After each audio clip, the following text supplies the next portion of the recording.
আসসালামু আলাইকুম প্রিয় দর্শক, অন্যমঞ্চের আলাপ চাইতে আপনাদের সকলকে আমন্ত্রণ জানাচ্ছি। সম্মানিত দর্শক, আপনারা নিশ্চয়ই স্বীকার করবেন যে গত বেশ কিছুদিন যাবৎ বিএনপির ভারপ্রাপ্ত চেয়ারম্যান যখন থেকে দেশে আসবার কথা আলোচনায় এসেছে তখন থেকেই তার এই দেশে ফেরা নিয়ে সন্দেহ, সংশয়, জল্পনা কল্পনা, গুঞ্জনের কিন্তু শেষ ছিল না।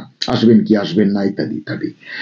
শেষ দিকে এসে এমন দাঁড়িয়েছে যে এই ফেরার পেছনে নানান জটিলতার কথাও শোনা গেছে, কিন্তু না সরকার, না তারেক রহমান বা তার দল কেউই বিষয়টি আসলে খোলাসা করেননি। অবশেষে সুদীর্ঘ 17 বছর পর গত 25 ডিসেম্বর দেশে ফিরেছেন বিএনপির ভারপ্রাপ্ত চেয়ারম্যান তারেক রহমান।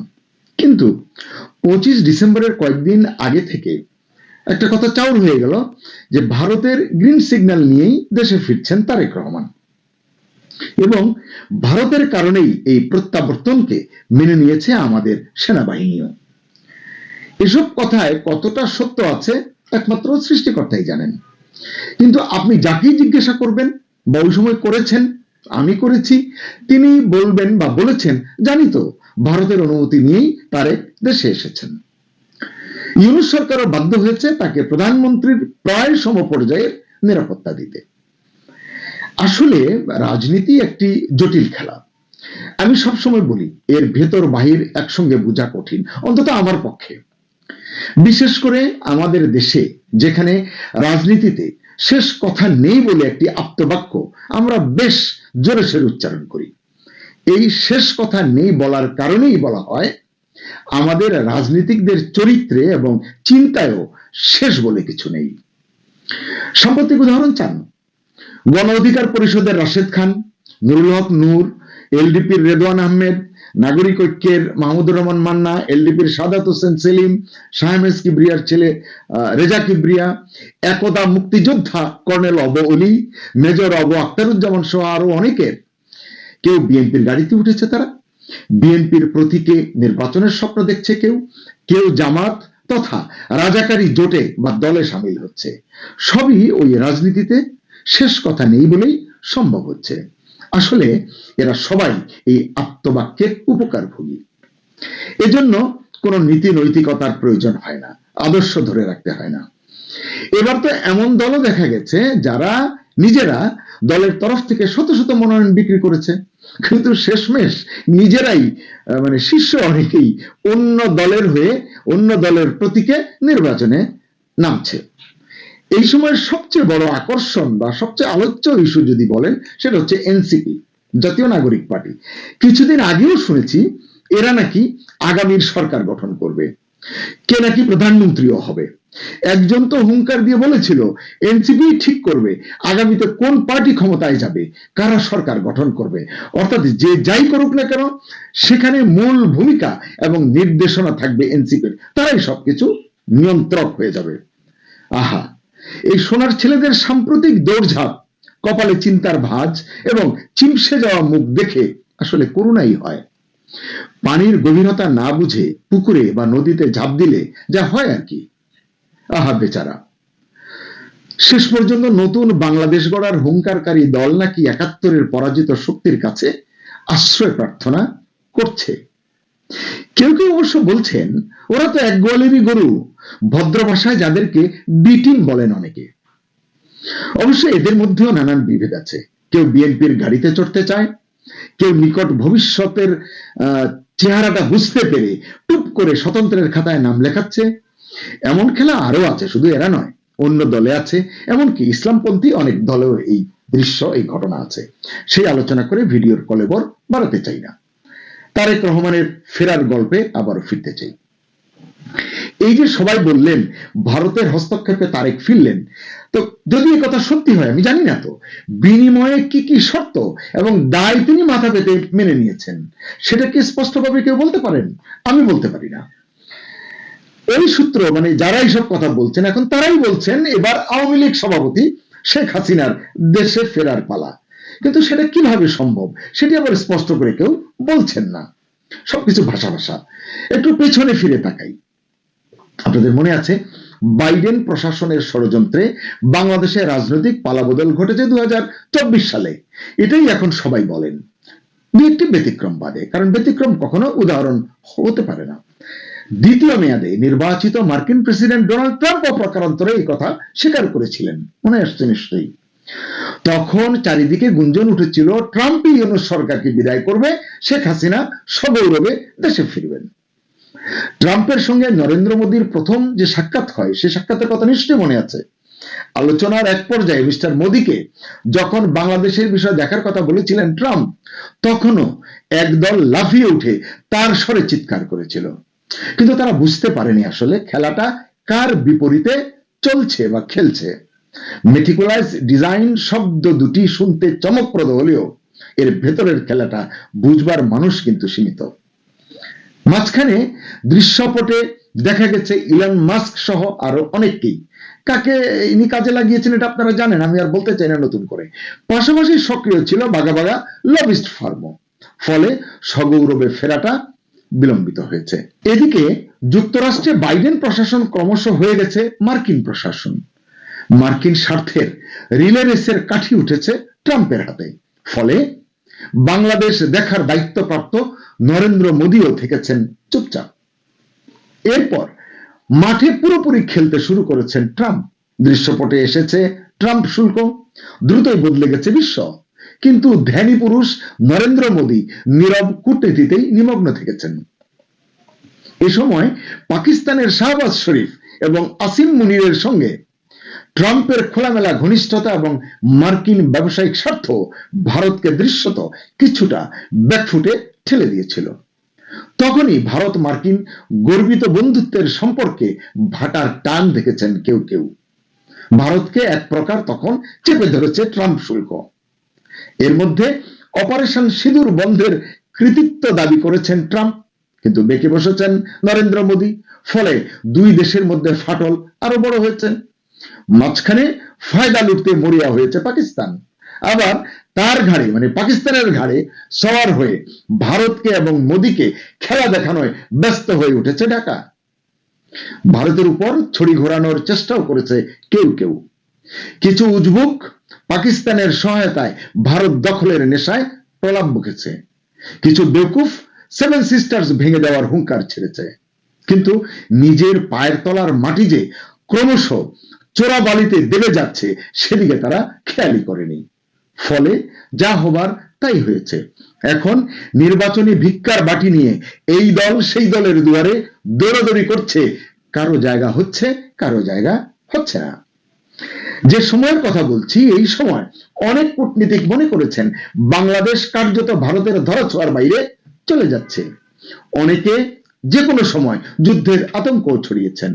কিন্তু সীমাহীন উস্কানিতে ভারত নীরব কূটনীতি বেছে নিয়েছে।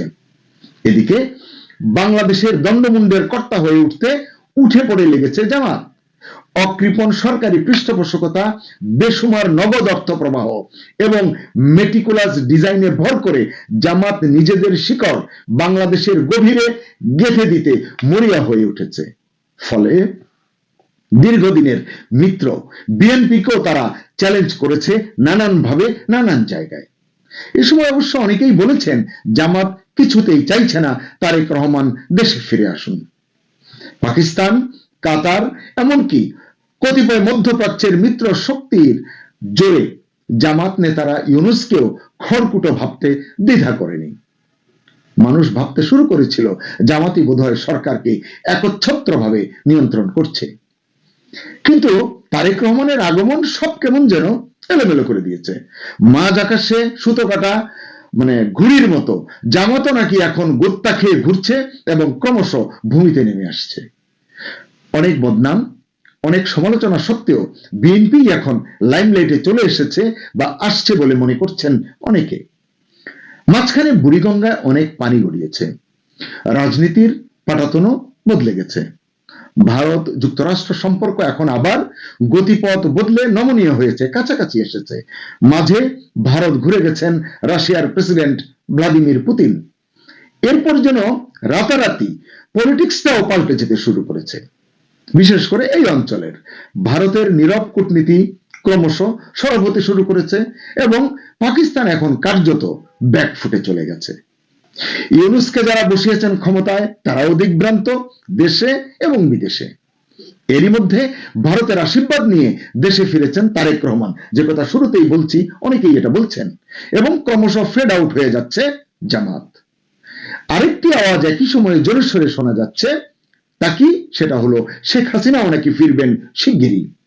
একথা শুনে বা একথা যদি আপনি বলেন কাউকে, বাংলাদেশ বিরোধীরা আপনাকে গালাগাল দেবে, হাসিনা বিরোধীরা ট্যাগিং করবে, কারো এজেন্ট বলবে, কিন্তু এটা তো মানতেই হবে, প্রকৃতি শূন্যস্থান পছন্দ করে না, অটোমেটিক্যালি পূরণ হয়ে যায় বা পূরণ করে নেয়। ভারত নাকি এখন সেই মিশনেই আছে। ইউনূসের সঙ্গে তাদের বনিবনা নিয়ে সময় ক্ষেপণ করতে চাইছে না ভারত। তাদের চাওয়া, মানে ভারতের চাওয়া এবং প্ল্যান এখন একটাই, অনেক বিরোধিতা সত্ত্বেও তারেক রহমান যেভাবে বাংলাদেশে এসেছেন, একইভাবে শেখ হাসিনাও অচিরেই বাংলাদেশে পা রাখবেন। নির্দিষ্ট দিনক্ষণ এখনই হয়তো বলা যাচ্ছে না বা বলা যাবে না, তবে এটাই অনিবার্য, বলছেন রাজনীতির ভাষ্যকাররা। আরেকটি সূত্র বলেছে, তারেক রহমানের দেশে ফেরার পেছনে শুধু ভারত নয়, রাশিয়াও ভূমিকায় রয়েছে।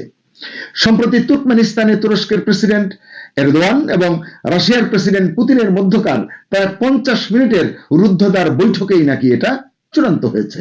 নিশ্চয়ই বৈঠকের কথা আপনাদের মনে আছে। কেন মনে আছে? সেই বৈঠকে 40 মিনিটের গ্যাপে পড়ে পাকিস্তানের প্রধানমন্ত্রী বেশ অসহায় হয়ে, অসহনীয় হয়ে পড়েছিলেন, এবং শাহবাজ শরীফ নিজে যেমন বিব্রত এবং লজ্জিত হয়েছেন, একইভাবে তিনি দক্ষিণ এশিয়ার ভূ রাজনৈতিক প্রেক্ষাপটে ওই দিনের ওই বৈঠকের কারণেই প্রভাব বিস্তারের সুযোগ হারিয়েছেন, ট্রেনটা মিস করেছেন। 12 ডিসেম্বরের পুতিনের সাথে সেই বৈঠকের পরপরই বাংলাদেশ থেকে তুরস্কের সকল সামরিক উইংসও নাকি চলে গেছে, ওই সূত্রটি বলছে। এ কারণেই নাকি জামাত এবং পাকিস্তানের আওয়াজ এখন ক্রমশ কমে আসছে, এবং তারা বলছে এক পর্যায়ে হয়তো এটা আর শোনা যাবে না। অর্থাৎ পুরো ব্যাপারটায় রাশিয়ার হাতে ছিল, রাশিয়ার হাত আছে, সাথে ছিল ভারতের সম্মতি। জঙ্গিবাদ ঠেকাতে তারেক রহমান ভারত রাশিয়ার ইচ্ছাকে গুরুত্ব দেবেন, এমন কথা বলছেন বিশ্লেষকরা। এজন্য জামাত এবং পাকিস্তানের সঙ্গে মাখামাখি কমাতে হবে বিএনপিকে, এমন বার্তা নিয়েই তিনি হয়তো এসেছেন। বিএনপি গোপনে জামাতের সাথে যদি আতাত অব্যাহত রাখেন, তাহলে এর খেসারত তাদেরকে দিতে হবে, একথাও বলছেন কূটনীতিকদের কেউ কেউ। প্রিয় দর্শক, মার্কিন যুক্তরাষ্ট্র, রাশিয়া, ভারত এখন আর বাংলাদেশে উগ্রবাদের বিস্তার চায় না। অবাঞ্ছিত পরগা ছাড়া বেড়ে উঠুক, এটা তারা চায় না। এটাই এখন এই অঞ্চলের রাজনীতির সামারি। এটা আসলে ভালো করে বুঝতে হবে। আপনারা জানেন, রাজনীতির খেলা খুব নির্মম। গত কয়েক মাস ধরে যারা তারেককে অবাঞ্ছিত করার খেলায় মেতেছিল, আওয়ামী লীগকে বাংলাদেশে রাজনীতি করতে দেবে না বলে হুঙ্কার ছেড়েছিল, এখন তারাই টিকে থাকার জন্য এর ওর দরজায় কড়া নাড়ছে এতিমের মতো। সবার জন্য শুভকামনা। আসসালামু আলাইকুম। নামি দামি মুক্তিযোদ্ধাদের কেউ কেউ বা তারকা খ্যাতি আছে স্টার মুক্তিযোদ্ধা, উপাধিপ্রাপ্ত মুক্তিযোদ্ধাদের কেউ কেউ এক এক করে তাদের কেবলা পরিবর্তন করছেন, এবং একেবারে বিপরীত ধর্মী কেবলা। মেজর অবসরপ্রাপ্ত আখতারুজ্জামান যখন জামাতে ইসলামীতে যোগ দিলেন, অনেকেই একটু বিস্মিত হয়েছিলেন। আবার কেউ কেউ বলছেন যে না, তার কাজবাজি এরকম উল্টাপাল্টা কথাবার্তা বলেন, উল্টাপাল্টা কাজবাজ করেন, বিএনপি থেকে 5 বারের মতন বহিষ্কার হয়েছেন, আবার বিএনপিতে গেছেন, তিনি জামাতে গেছেন, এতে অবাক হওয়ার কিছু নেই। গেছেন তো মুক্তিযোদ্ধা হয়েও। এবার আমরা কি দেখলাম? উপাধিপ্রাপ্ত মুক্তিযোদ্ধা কর্নেল অবসরপ্রাপ্ত অলি আহমেদ বীর বিক্রম, তিনিও জামাতের পতাকা তলে জোটবদ্ধ হয়েছেন। নির্বাচনী আসন সমঝোতায় জামাত নেতৃত্বাধীন জোটে তিনি জয়েন করেছেন। সামান্য একটা এমপি পদে জেতার নিশ্চয়তা পেতে বা দলের জন্য হয়তো আরো 2-1টা আসনের ভাগ পেতে জামাতের সঙ্গে জোট বাঁধবে, বিষয়টি অনেকের কাছেই হতাশার হতে পারে। কিন্তু আরো তো প্রায় 30-40 বছর আগে সাহিত্যিক অধ্যাপক হুমায়ুন আজাদ একটা চরম সত্য বলে গিয়েছিলেন, সেটাই তো নিশ্চয় আমরা ভুলে যাইনি। তিনি বলেছিলেন যে একজন রাজাকার সব সময়ের জন্য রাজাকার, একজন মুক্তিযোদ্ধা সব সময় মুক্তিযোদ্ধা নাও থাকতে পারে। আমরা দেখছি যে জামাতকে কেন্দ্র করে এনসিপির মধ্যেও চরম ভাঙন দেখা দিয়েছে। এটি গত 2-3 দিন ধরে নানানভাবে আলোচনায়। সবশেষ চূড়ান্ত যেটি জানা গেছে, রীতিমতো সংবাদ সম্মেলন করা হয়েছে জামায়াতের পক্ষ থেকে। সেখানে জামায়াতের জোটভুক্ত অন্যান্য দলের প্রতিনিধিরাও ছিলেন। এনসিপি চূড়ান্তভাবে জামাতের সঙ্গে যোগ দিল এবং কর্নেল অলি আহমেদের এলডিপি তো যোগ দিয়েছেই। জামাত নেতৃত্বাধীন জোটগুলো, মানে জোটে কারা আছেন, আমাদের একটু দলগুলোর নাম খেয়াল রাখা দরকার। এই দলে আছে ইসলামী আন্দোলন বাংলাদেশ, খিলাফত মজলিস, বাংলাদেশ খিলাফত মজলিস, বাংলাদেশ খিলাফত আন্দোলন, বাংলাদেশ নেজামে ইসলামী পার্টি ও জাতীয় গণতান্ত্রিক পার্টি, সাথে যুক্ত হলো এলডিপি এবং এনসিপি। এই যে ইসলামী আন্দোলন বাংলাদেশ পুরোপুরি জামাতের তীব্র বিরোধী ছিল, তাদেরকে জামাত বাগে নিয়ে এসেছে। না, আদর্শগতভাবে ইসলামের কথা সবাই বললেও আদর্শগতভাবেই তারা দুই দলের মুখোমুখি ছিল দুইজন। হেফাজতে ইসলাম কখনোই জামাতের রাজনীতি স্বীকার করতে চায়নি।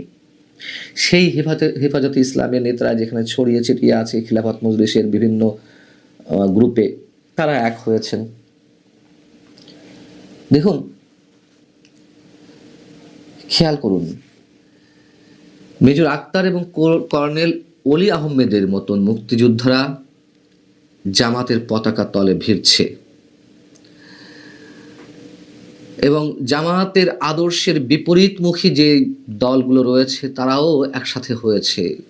কি কারণে? কোনো বিশেষ আদর্শের জায়গা থেকে? নিশ্চয়ই না। প্রাথমিকভাবে বলতে গেলে ভাগ বাটোয়ারা বা বিশেষ বিশেষ প্রলোভন। অনেকে বলতে পারেন যে মুক্তিযোদ্ধাদের দল বিএনপিও তো জামাতের সঙ্গে জোটবদ্ধ হয়েছিল, এমনকি সরকারও গঠন করেছে।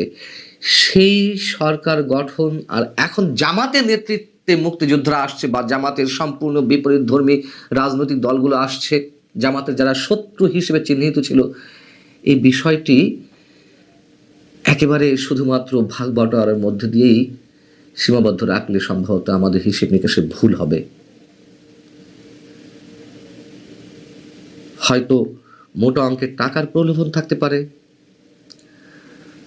আসন ভাগাভাগির প্রলোভন থাকতে পারে, কিন্তু আমার মনে হয় না যে এটি এর মধ্যেই সীমাবদ্ধ। এর মধ্যে আরো বড় কোনো ধরনের খেলা আছে নিঃসন্দেহে, অবশ্যই আছে। এই মুহূর্তে আমরা ঠিক বলতে পারছি না যে খেলাটি এই মুহূর্তে কি। তবে জামাত একটা গভীর পরিকল্পনা নিয়ে এগোচ্ছে। সেই পরিকল্পনার ক্রস ফায়ারে কারা পড়বে আমরা জানি না। মানে কাদেরকে খেসারত দিতে হবে অথবা পুরো দেশকে কতটা খেসারত দিতে হতে পারে, আমরা তার কিছুই এখনো হয়তো অনেকেই উপলব্ধি করতে পারছি না। খুব শীঘ্রই হয়তো অনেক কিছু প্রকাশ পাবে। এর মধ্যে অনেক কিছু প্রকাশ পেয়েছে। মুক্তিযোদ্ধাদেরকে দলে ভিড়াচ্ছে, আবার মুক্তিযুদ্ধকে তারা ওন করে এমন কথাও যখন বলছে, ঠিক তখন আবার জামায়াতের শীর্ষস্থানীয় নেতারা কিংবা জামায়াতের সমর্থনে অনেকে নির্বাচনে প্রার্থী হয়েছেন, তাদের কণ্ঠ থেকে আমরা তো কুৎসিত সব মন্তব্য প্রতিধ্বনিত হতে শুনেছি ৭১ সম্পর্কে। পাকিস্তানের সঙ্গে জামায়াতের যে উষ্ণতা এখন নগ্নভাবে প্রকাশিত হচ্ছে। জামায়াতের সঙ্গে অন্যান্য ইউরোপিয়ান দু একটি দেশ, তুরস্ক বা এই ধরনের নানান দেশের সঙ্গে জামায়াতের যে যোগাযোগ, সেগুলো আমাদের সামনে আসছে। এগুলো একেবারে উড়িয়ে দেওয়ার মতো বিষয় নয়। এদিকে জামাতের জোটে যাওয়া না যাওয়ার বিষয়ে এনসিপির মধ্যে যে ভাঙনের খেলা শুরু হয়েছে, সেই ভাঙনকেও তোয়াক্কা করছে না এনসিপির শীর্ষ নেতৃত্ব। তারা স্ট্রেট বলে দিচ্ছে যে কয়েকজন নেতা একটা দল থেকে চলে গেলে কিছুই যায় আসে না, এটা আওয়ামী লীগ কিংবা বিএনপি নয়, সবে ধন নীলমণিদের নিয়েই তো এনসিপি।